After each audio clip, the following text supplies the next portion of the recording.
Luke chapter 16 and verse 1 is where we'll start. Last week we talked about the story of the prodigal son. We finished up chapter 15 there. That story is full of things that we would call shameful acts, especially in that culture.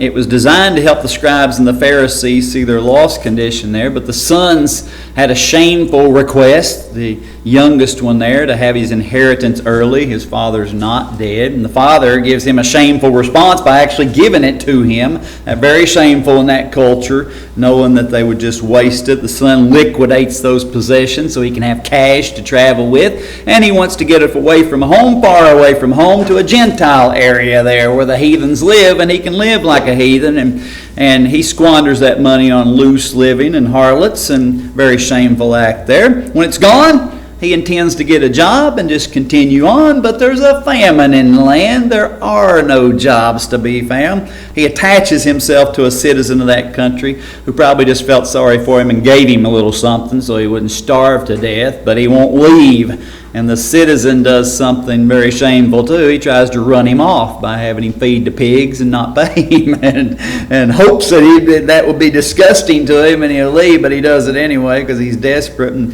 the son finally realizes what a horrible mistake he's made. That's when he humbles himself. That's when he's ready to repent.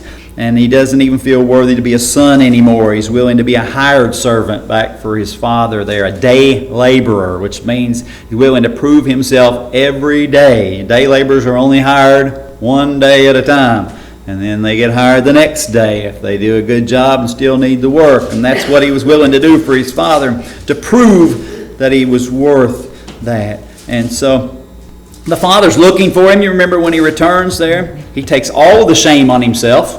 The town definitely would have shamed that boy for returning back in that condition, but the father doesn't allow it to happen, runs to him there, fully restores him, celebrates with them over the return of the lost son. The older son, you remember, won't rejoice with the family.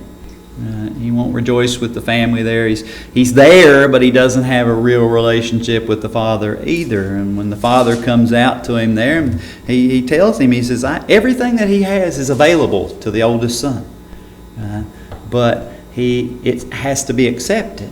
It has to be accepted there, and the older son feels like he has earned his favor with the father, and he deserves to get some kind of celebration and some kind of feast and those kind of things.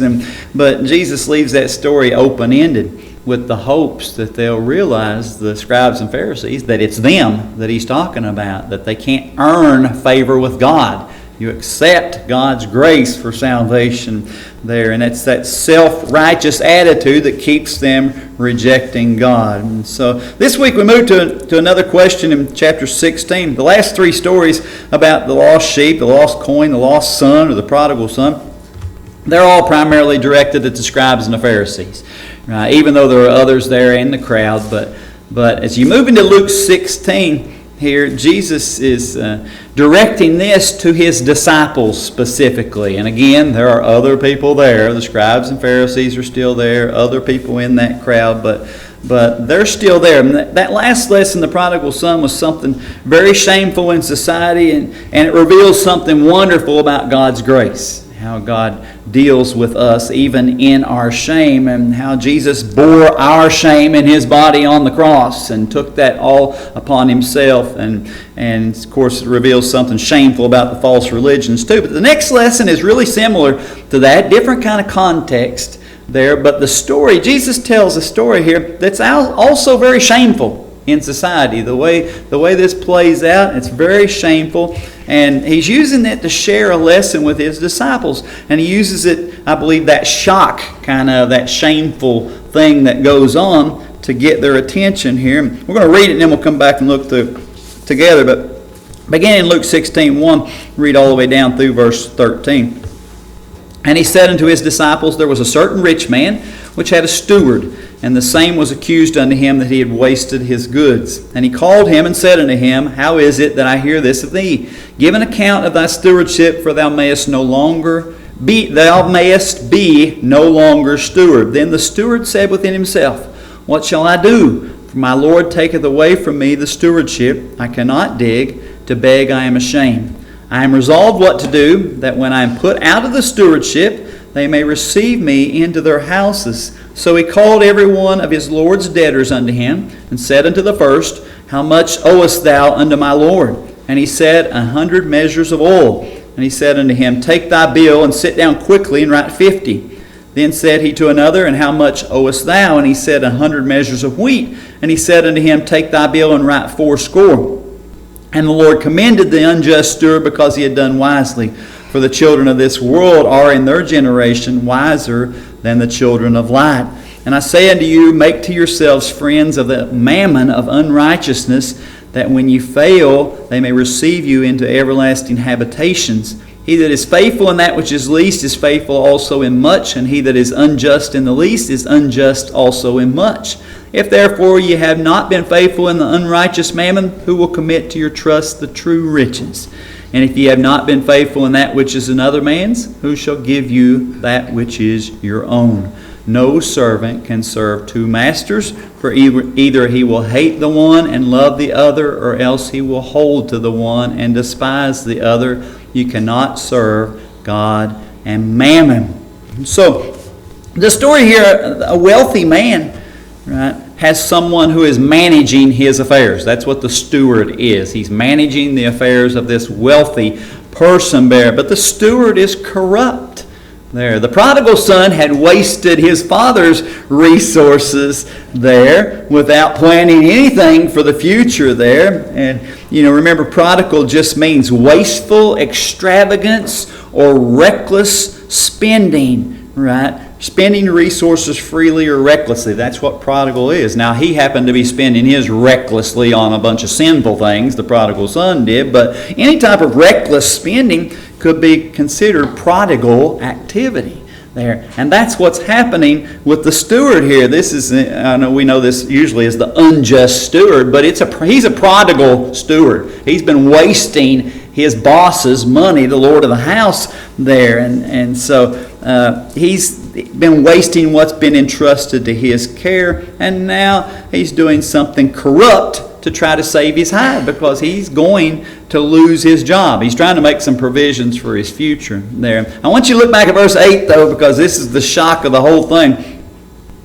And I'm sure the disciples are thinking the exact same thing. He says, And the Lord commended the unjust steward, because he had done wisely, for the children of this world are in their generation wiser than the children of light. It says there, the Lord is commending the unjust steward, the person who was corrupt. Can that really be right?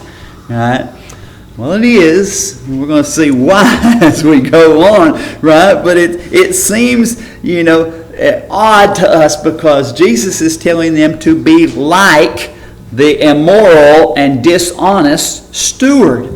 And we'll see why he says that. Look back in verse 1 again. And he said unto his disciples, There was a certain rich man which had a steward, and the same was accused unto him that he had wasted his goods. Now this man is a steward for a very wealthy man. Now we'll get that context later, but you just get a sampling of this man, the people who owe him money there. He gives two examples there, but that's not all of them. A person doesn't hire a steward or a manager or something if you've got two customers.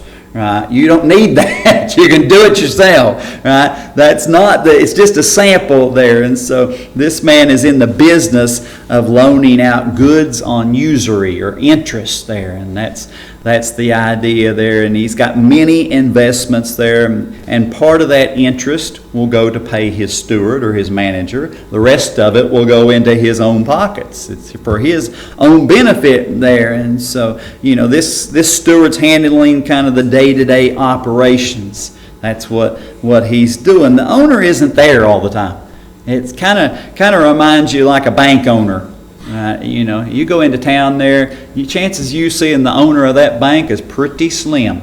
You're going to see tellers, and you're going to see loan officers, you're going to see different types of managers, but the chances of you seeing the owner of the bank is not very good there. I used to, I did a construction job for a guy one time. He had a lot of money, and he was traveling back and forth to his bank in Myrtle Beach. He owned a bank in Myrtle Beach, and he was going down there. They were installing a new elevator or something, and he wanted to go down there and check on it, come back. That guy lived in Ashland. He wasn't down there watching the bank all the time. Somebody else was running that. And so, but this is common. This man is embezzling money from his boss. That's what's happening there. He's recklessly spending his boss's money. And that's a common event. People embezzle money all the time, right? Even today.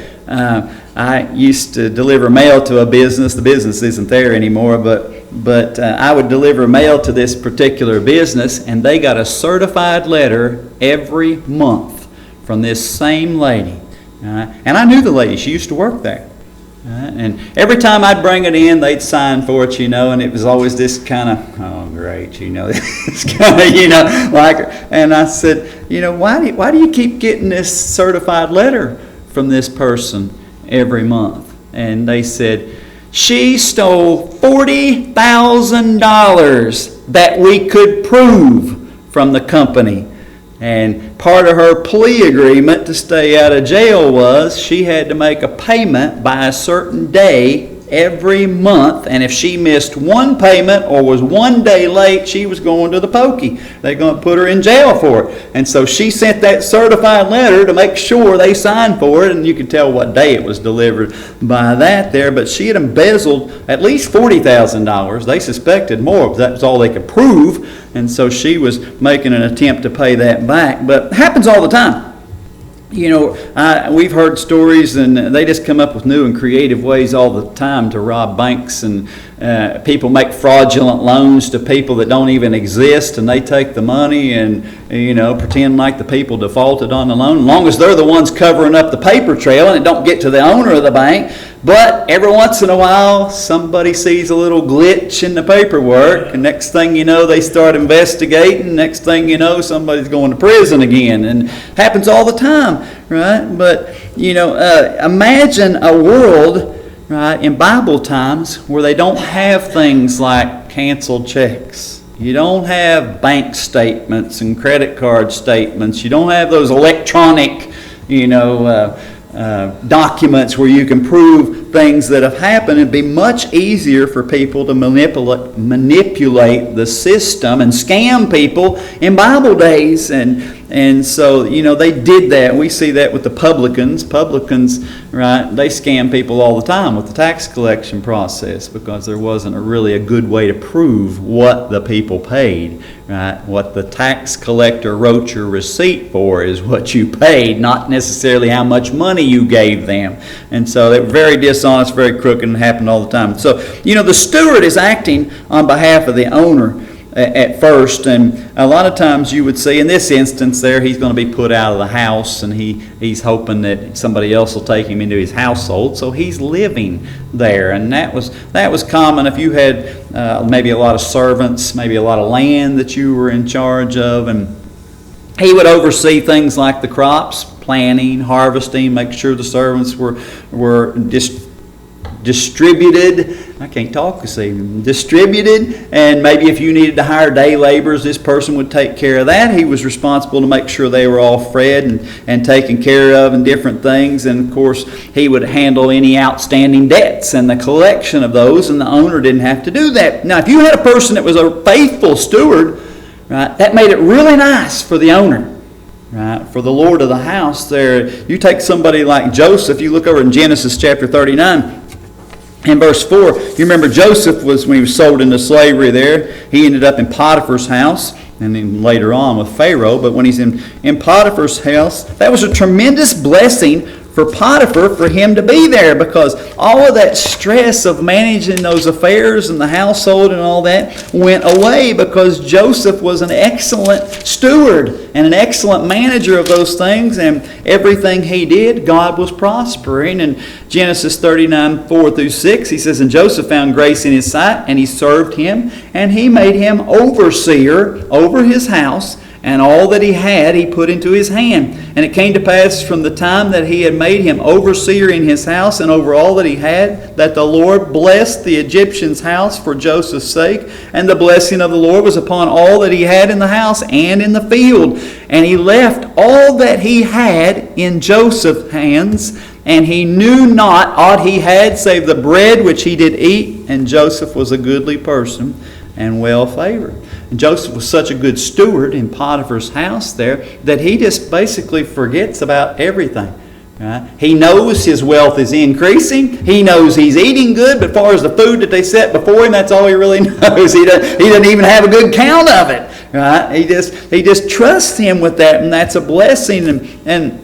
But you see back in Luke chapter 16, and a lot of times it would start out like that. And you see that even to today. Somebody will start out as a really good employee or something, and next thing you know, they're scamming and they're cheating and they're doing something crooked and stealing or who knows what. But usually they start out as somebody that's trusted. And that's how this person has started out. He was a trusted steward. And then some kind of corruption creeps in and it goes to a bad place there. But there in verse 1 he says again, and he said also unto his disciples, there was a certain rich man which had a steward, and the same was accused unto him that he had wasted his goods. Now there's a report of waste there. The same was accused unto him. Someone has told the Lord of the house, probably multiple people here, that the steward's been wasting his resources, the resources that have been entrusted to him that belong to the Lord of the house there. And he's been spending freely and recklessly, just like any prodigal would. And he's gotten caught. Somebody's told on him there. And the word for accused is diabolo.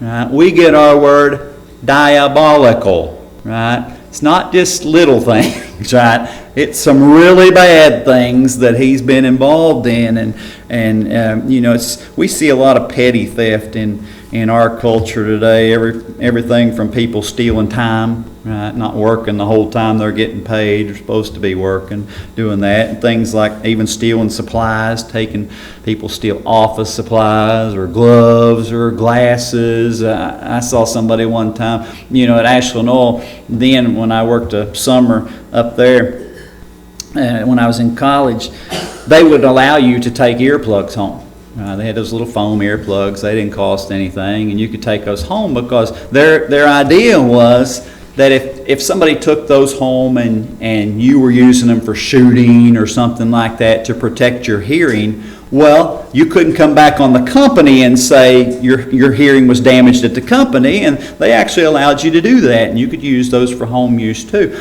right? I don't think they intended on people packing them out by the case.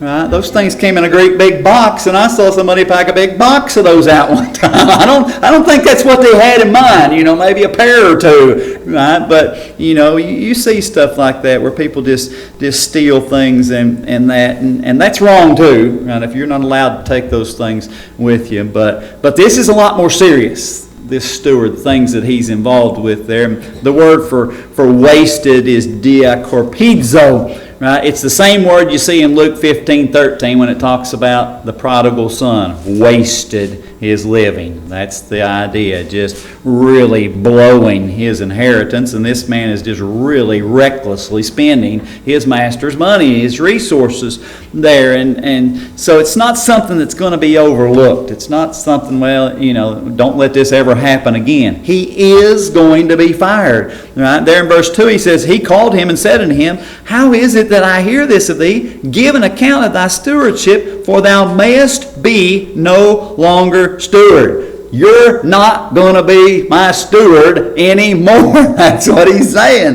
right? This is not one of those things where he says, you know, you tell me what happened because you might not have a job after this. That's not what he's saying at all here. He's heard this through some reputable sources. He knows it is true. They aren't just accusations at this point. And the Lord basically says, how could you do that?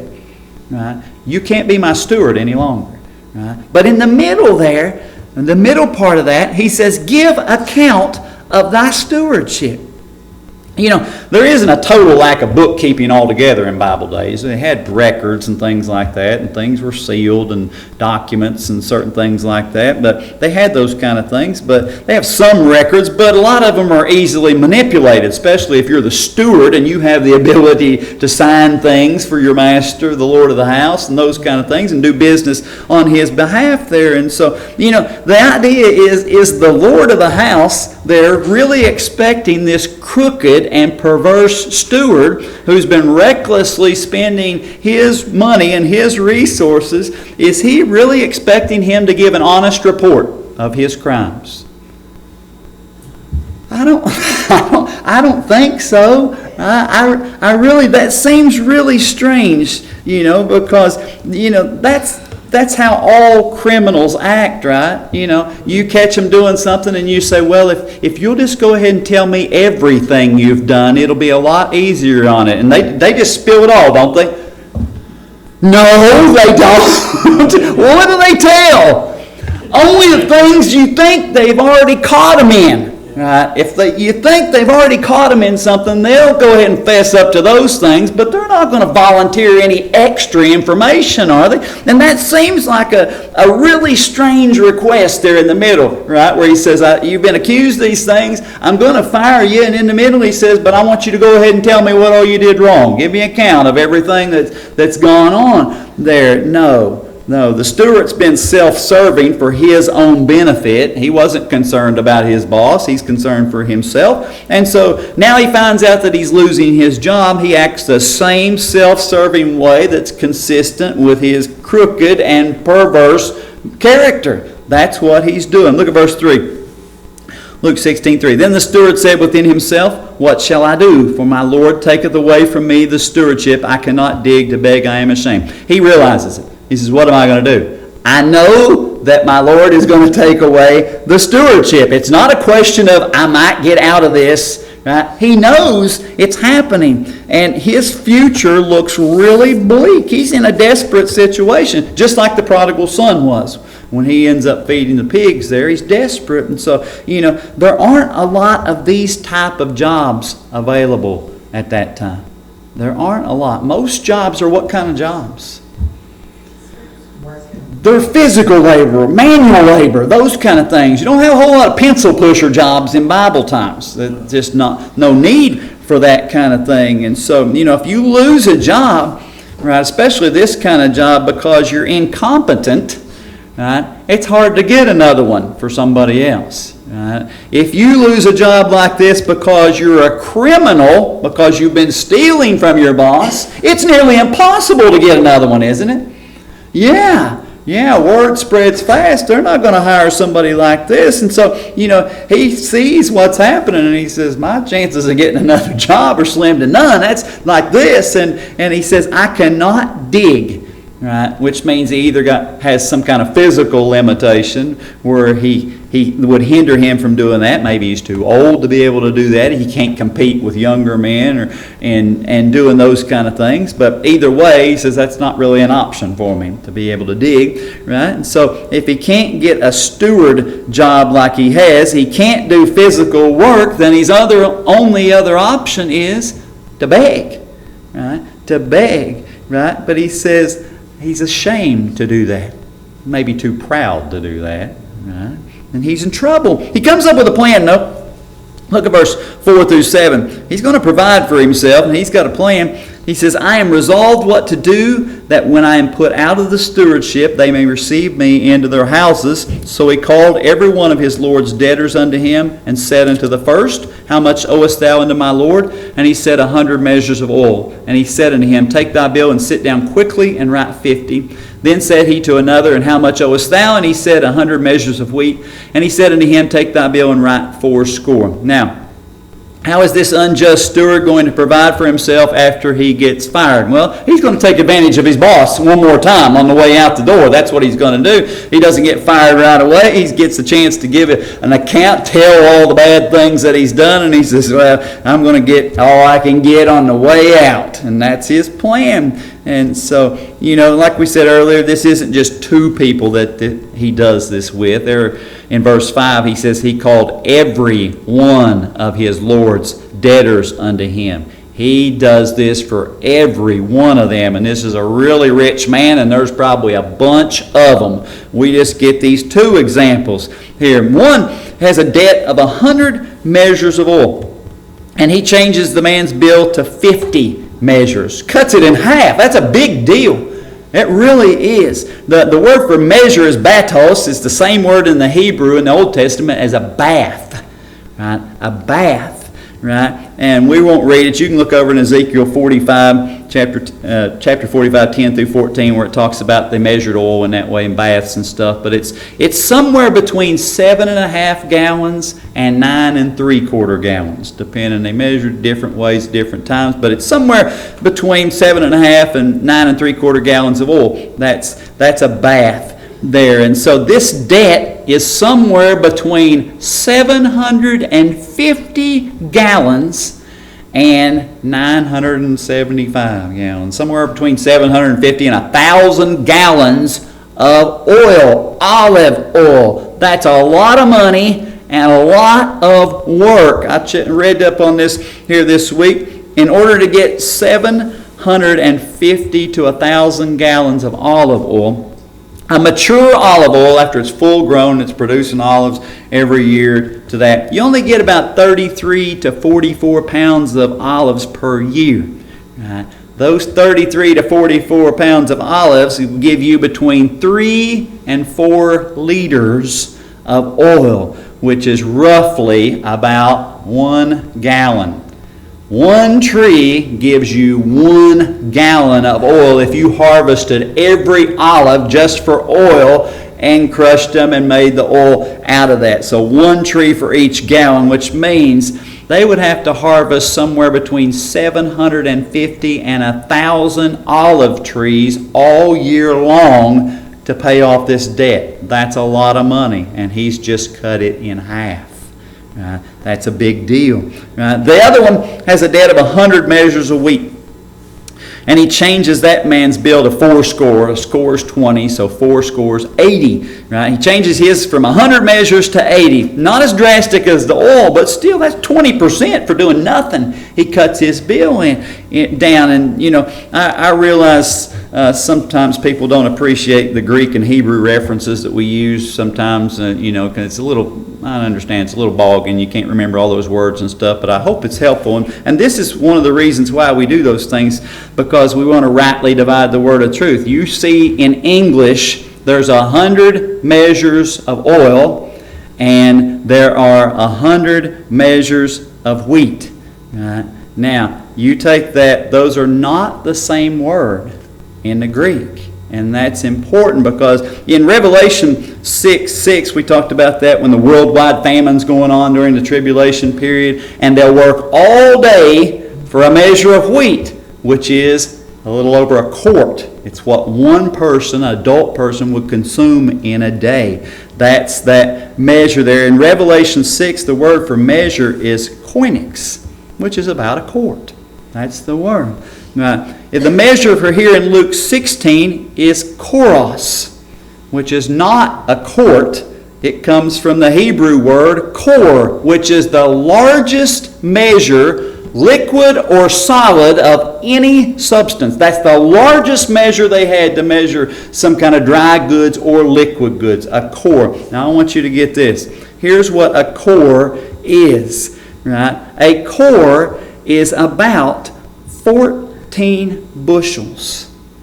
14 bushels. Right? If you use that measure to match the one from Revelation, this guy would owe 2.5 bushels.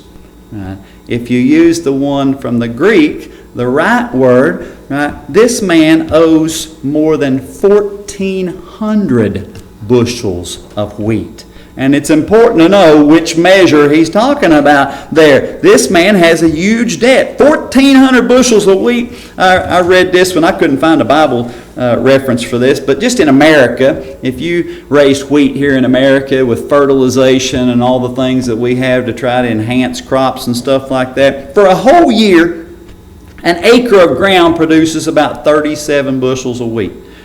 For the whole year there. And so this man, if it were in America and fertilizing, I know it's probably not nearly that good in Palestine, but here under these best of circumstances, you would have to farm almost 40 acres of land. Right? 40 acres of land for a year to pay off this debt.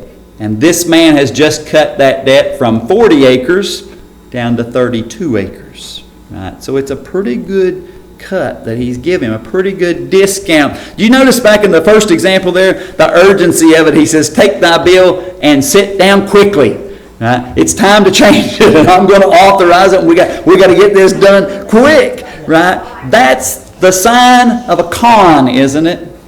Right? That's the sign of a scam. Right? Be careful when you hear those kind of things. He is scamming here. We hear these things all the time. If you call in the next 5 minutes, we'll double your offer. Right? They'll do that. Hurry. This offer ends soon. Right? Another payment. Only while supplies last.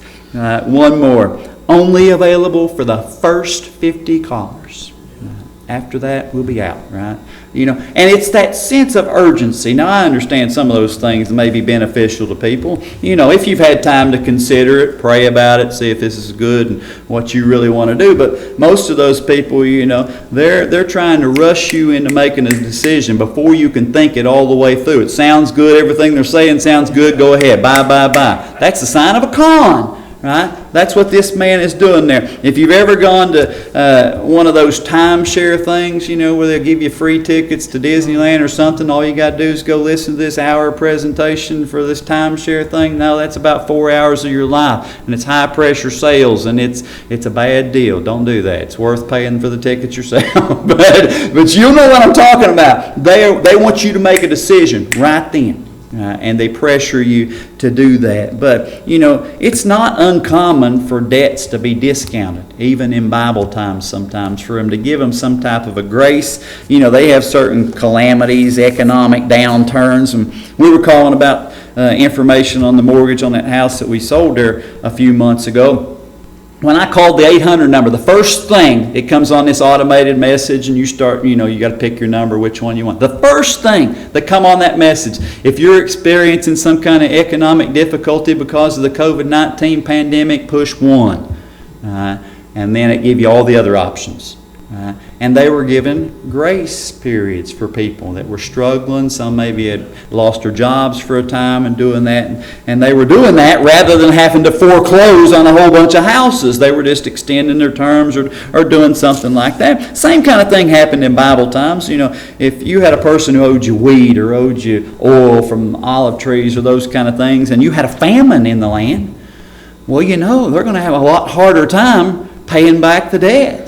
And so, they could do things, prosecute them, take them to law, whatever. And if they couldn't pay, they could put them in debtor's prison back at that time. You put a person in debtor's prison, how long does it take them to pay back their debt?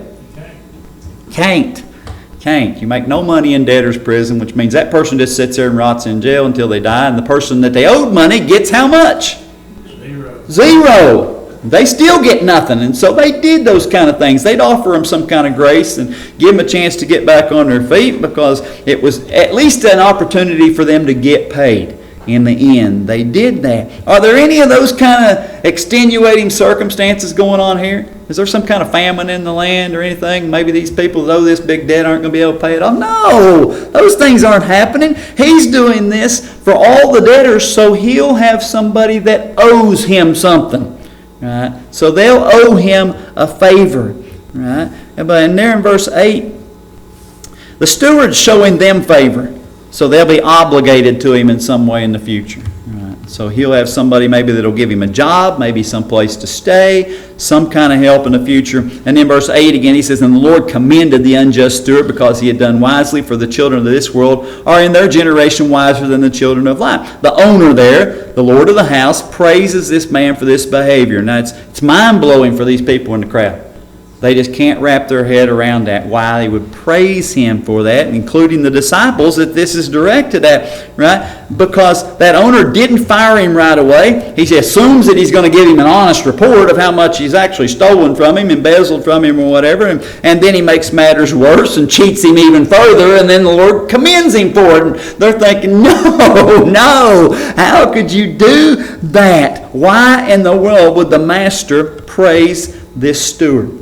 This prodigal, unjust steward has done everything in his power to protect his own future, right? And at the cost of his master, right? At the cost of his boss, right? Well, you see in this story, he isn't actually praising the act. He isn't saying, you should go out and do something dishonest and cheat people and scam your boss and get all you can get on the way out. That's not what he's doing. He's praising the effort there. The shrewdness that he used, the wisdom that he uses, right? He's saying even though this man used crooked and perverse means of securing his future, he used everything at his disposal to do it. Right? At least he did everything that he possibly could, right? And, he says they're better at that. The children of the world, unsaved people, are better at that than the children of light, the saved people, right? Let me give you an example of that. How many fraudulent phone calls did you get this past week? How many scams calls did you get and all this stuff that's just... I got another one before I left church this evening, wanting because of my outstanding credit card debt, and they're going to give me some kind of deal and lower my interest, and I don't have any credit card debt, But I get those calls all the time. Get them on the cell phone, get them on the home phone. They just call all the time. How many of those calls do we get? Right? We probably get more of those calls than calls from people that we actually want to hear from, don't we? Yeah. We do. We get a lot of those. I've received a lot of people with that. They're just worldly ventures and things that I'm just not interested in at all. Sometimes I go ahead and answer just to play with them. It's probably not good, but I do it sometimes. Right? But I receive a lot of calls from people that they want to give me construction loans and stuff and things, and I haven't owned a construction business in over 4 years now, but they keep calling, wanting to give me $250,000 worth of capital and all that. I get those calls all the time, and but we go through those kind of things, and he says unsaved people are better at that than we are at what we're supposed to be doing for God. Right? How many times a week do we get on the phone and reach out to somebody to invite them to church, to talk to them about God? How many? We're not doing that near as often as the scammers are we? No. They're using every means possible. They've got people scattered all over the country trying to call you and get that out of you, right? What are we using? They're coming up with new and creative ways all the time to scam people. Are we coming up with new and creative ways to share the gospel with people? Well, no, right? The unsaved are better at that than we are. And that's what he's commending them about. At least they're persistent. At least they use everything in their means to try to accomplish it, even though it's crooked. Right? They're on the wrong side. Christians should be using everything at our disposal to try to reach unsaved people there. And so, but they're better at that, and that's what he's commending. Look at verse 9. He said, I say unto you, make to yourselves friends of the mammon of unrighteousness, that when you fail, they may receive you into everlasting habitations. Right? Now, those people will do anything and everything for a temporary future. That's what this steward's doing, somehow to sustain his life there so he can live, right? And it's not going to last. Life's not going to last, right? Shouldn't we be doing everything we can that the law allows, that God's Word allows, right, with that same money, right? They're paying those people to call you, somebody is, to try to scam you, to try to give you things that you really don't want. They're spending money on that. Shouldn't we be spending our money on things that are going to benefit God's kingdom? 1 Timothy 6:10, you don't have to turn over, you'll know this verse. For the love of money is what? The root of all evil. There, the root of all evil, while some coveted after they have erred from the faith and pierced themselves through with many sorrows. The same money that draws people into loving it and into every form of evil is still necessary for God's kingdom, isn't it? Of course, it's necessary. We can use that to help see people saved. We studied back in Luke chapter 12 a while back. You remember the man who has his ground produces so abundantly that his barns won't hold it all, and he's not going to use any of the extra to help anybody. He's not even going to try to convert it to cash because it'd be at a discounted price. If you got too much product, the price of it goes down all the time. And so he's going to do what? You remember what he's going to do?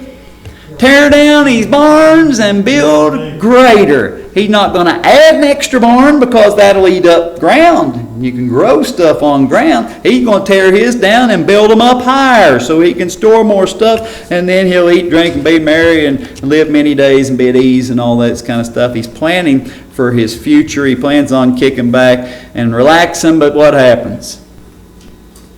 He dies. He dies. His soul is required of it. He wasted all his money on something temporary, and then that failed him because you can't take it with you. Right? You can't take it with you. Matthew 6:19-21 says, Lay not up for yourselves treasures upon earth, where moth and rust doth corrupt, and where thieves break through and steal. But lay up for yourselves treasures in heaven, where neither moth nor rust doth corrupt, and where thieves do not break through nor steal. For where your treasure is, there will your heart be also. Right? Now, Jesus wasn't telling them there on the Sermon on the Mount not to have a plan for the future.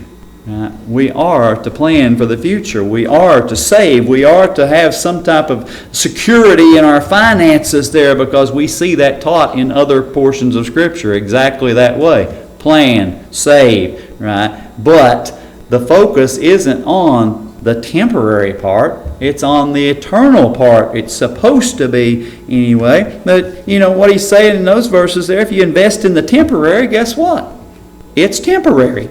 At some point, that's going to be gone. We can't take it with us. You know, we invest in eternity. That can never be taken away, can it?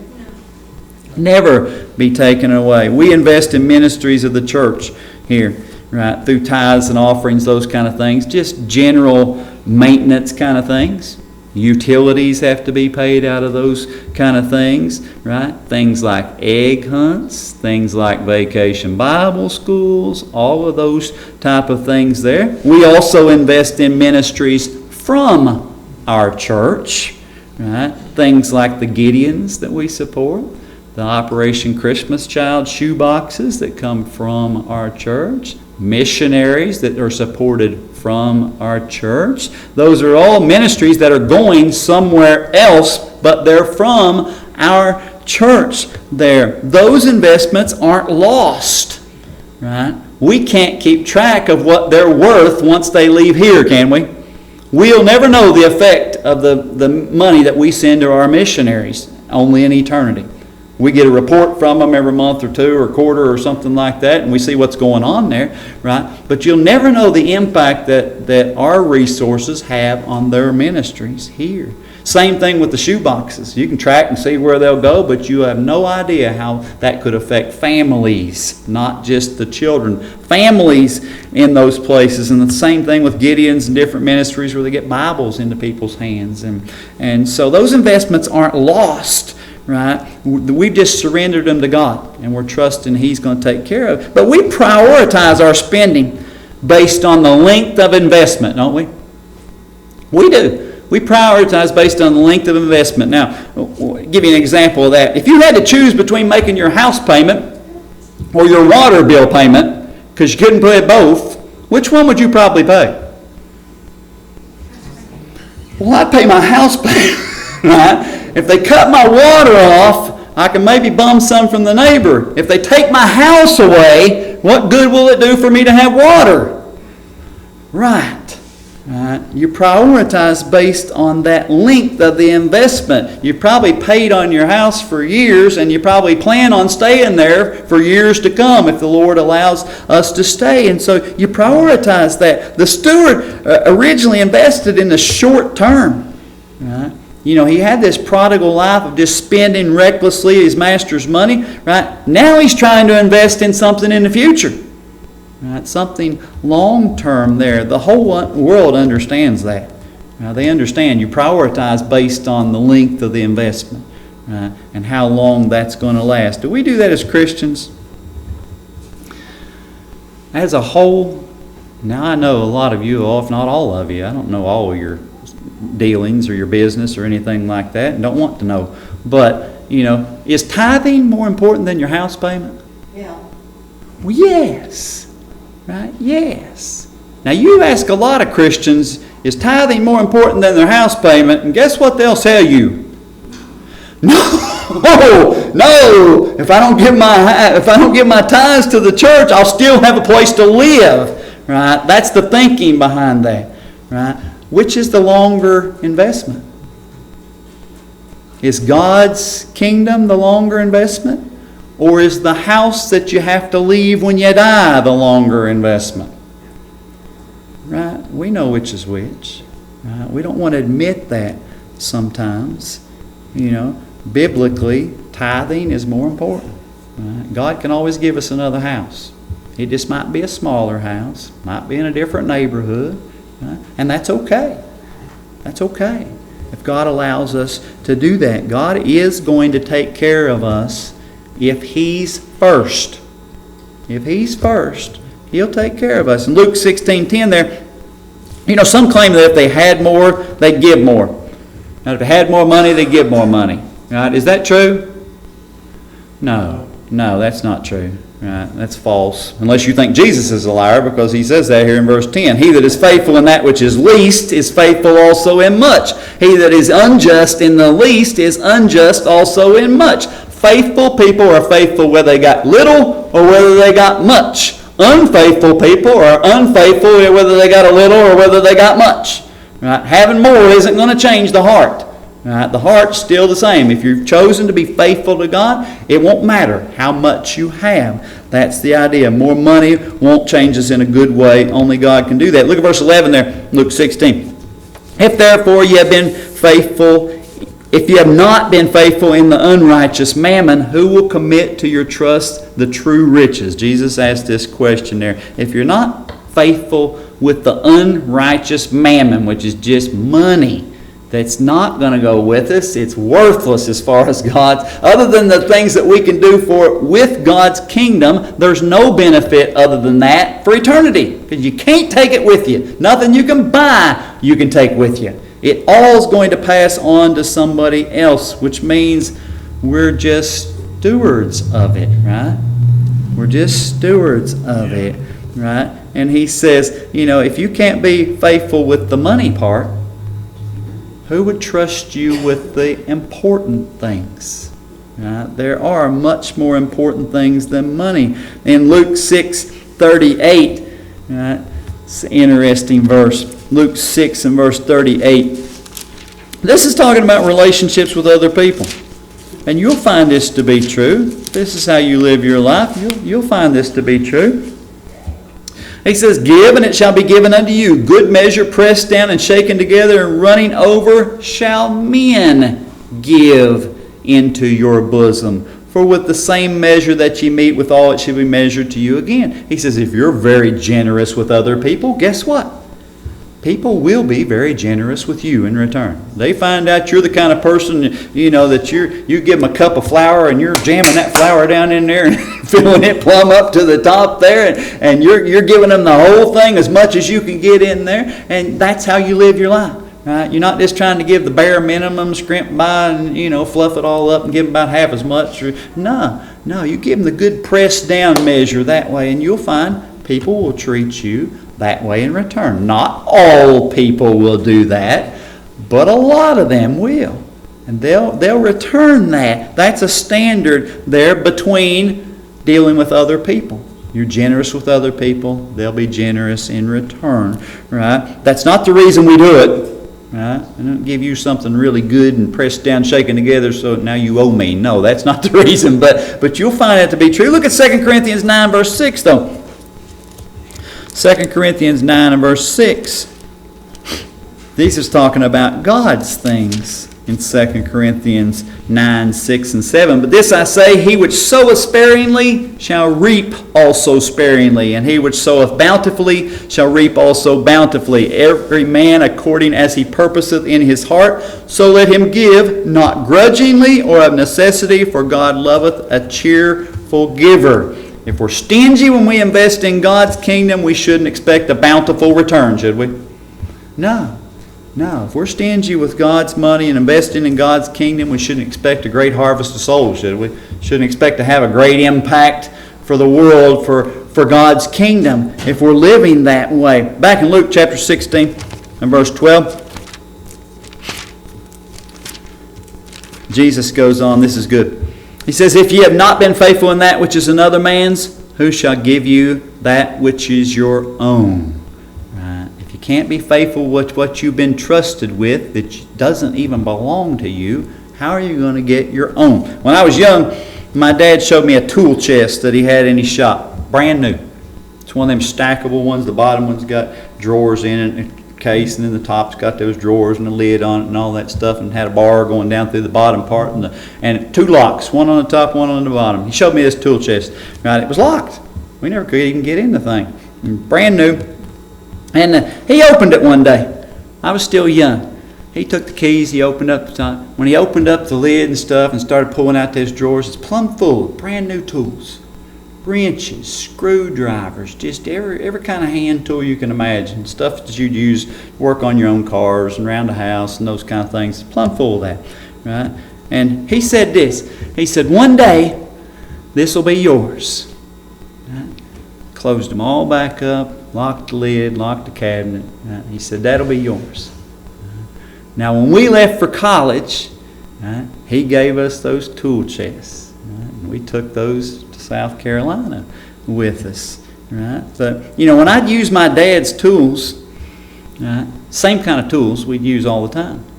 Sometimes we'd use those tools and we didn't put them back like we were supposed to. Or sometimes we'd put them back, and if you were working with greasy or something like that, you were supposed to clean those things before you put them back, not just throw them in the drawer and stuff. Sometimes we'd be in a hurry and we'd put them in the right place, but we wouldn't clean them or anything like that. Sometimes we'd leave them out, and then next time, or put them in the wrong place, the wrong drawer, or the wrong cabinet. You'd come back to look for them the next time. They'd be much harder to find, right? And so, until I learned to use my dad's tools properly, he wouldn't give me my own. They sat right there in the garage locked up. And we lost some of his, and he had to replace them and do all those kind of things. Right? I've got the same thing sitting in my garage. Right, Dylan? I've got 3 tool chests in my garage. They're full of brand new tools. Right? And when my boys leave home, they're going with them. Over the years, they've done the same things I did with my dad's tools. They've left them in the wrong places. Some of them I know have been left under the hoods of cars, and they're on Route 2 or 23 somewhere. They never showed back up again. I had to replace some of those. Some of them are put back in really greasy and dirty. Some put in the wrong place. Right? But over time, they've learned to be good stewards. And they'll be trusted with their own. Look in Haggai, just a few verses. You don't have to turn there if you don't want to, but Haggai, they're rebuilding the temple after it was destroyed there. The people are going to contribute to that just like the first time around. Silver, gold, that kind of stuff. Haggai 2 verse 8 says this. The silver is mine, the gold is mine, saith the Lord of hosts. Now, they're going to use silver on the new temple. They're going to use gold on the new temple. And the people are going to bring those things, but God's telling them right up front, you're going to bring something that belongs to Him. It's God's silver, God's gold, right? In Psalm 104:24, He says, O Lord, how manifold are thy works, in wisdom hast thou made them all. The earth is full of thy riches. All the riches of the earth belong to whom? God. They're His, right? They're His. In Luke 16, verse 13. God bless you. Luke 16:13. He's just talking about giving back God's things to God. That's what he's talking about. Luke 16:13, he says, no man can serve two masters.